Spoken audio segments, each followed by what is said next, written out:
treat the NICU like I'm a dentist. Nobody wants to come and visit us, but when you need us, you're really glad that we're there. It's really a scary place in the beginning because this is not anybody's idea of reality. It's a place that can be filled with gloom until a ray of warmth fills the halls. Whenever I come into the NICU, if I saw him sitting behind the desk, I was always really excited. Like, oh, George's on tonight. He has a gold medal in cuddling babies with a golden reputation to match at Meriter Hospital. There you go. Hey, how you doing, pal? He's a great guy, yeah, Grandpa George. Hey. George Failer. What's happening here, huh? Is a retired IT worker. You're okay. And a Vietnam veteran. They're down there hearing my heartbeat. The volunteer with a big heart. You're a big boy. Spends his nights cuddling little ones. It helps me. Believe it or not, it helps them, it helps the nurses. So if I can be of help, that's all I want to do. I kind of look at him like family. Renee Hansen had her baby Carter 8 weeks early while her husband was deployed in Iraq. Well, it was really scary. Her husband Jacob came back on an emergency stay, and that's when he met George at the Ronald McDonald House. While my husband was here, George came in and basically said he got a bunch of his military friends to pitch in and cover our stay. Grandpa George did more than just cuddle baby Carter. He raised more than $350 for the family to stay close to him for free for 5 weeks. I do that for any serviceman who comes home from a war zone like that. You know, anything I can help to do something for someone else. But it made a really difficult time and stressful time in our life, just that was stressful. The Hansens now live in California. You're getting big. You don't know me, do you? But always make room to visit their hospital family. I feel very connected to this place and to all the people that work here. Expressing appreciation for the light they brought in during a gloomy time. I don't know. I've never been asked to explain why I do this, but if I can help somebody, I'm in good shape anymore.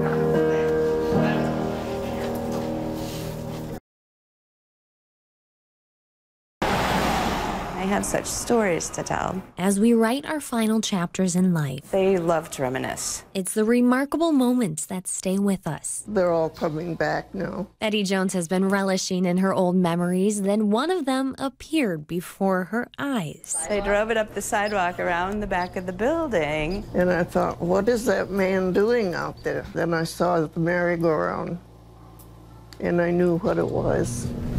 It wasn't an easy spin to get the Christmas carousel to Baraboo from Minnesota. That's where its holiday tradition has circled around for decades. Yeah, that's one expression for it. Betty's dad bought the carousel from a man in Toma more than 75 years ago. He fixed it up, Hardworking man. then put it on display at their farm in Fairchild. It would sit out all day long for people to admire. This is amazing. Betty's daughter Wendy remembers the cheerful circles vividly. People used to come from all over the county to see it. Come out and they'd knock on our door, can we take pictures of your merry-go-round? So it was kind of what Christmas is. When her grandparents moved to White Bear Lake, Minnesota, new neighbors came for pictures. There used to be another reindeer where that big bow is. The carousel spun its way to Forest Lake when her grandparents started to age.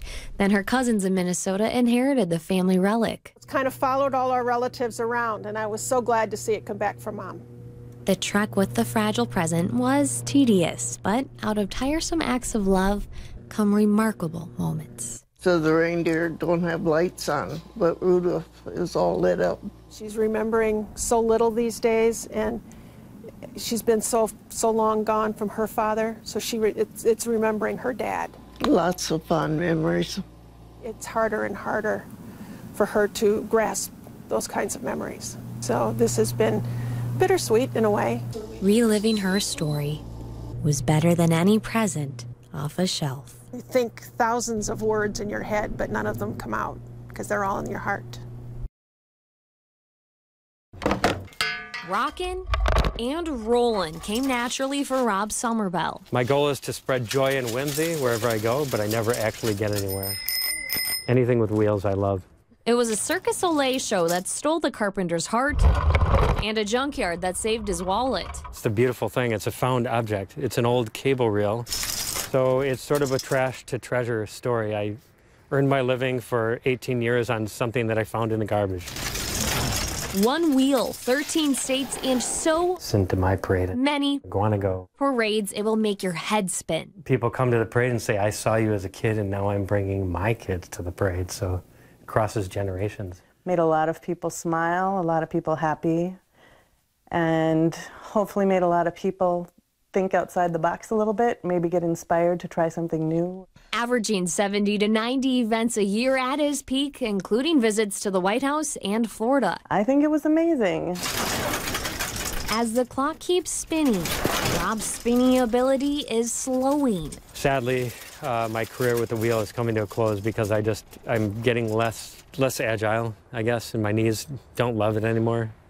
So I'm going out on a high note while I can still do it instead of doing it less than how I like to. Wheeling off into the sunset, ready for retirement. But I've met so many cool people and been to so many places. Of course I'm going to miss it. I don't know what I'm going to do at the weekend.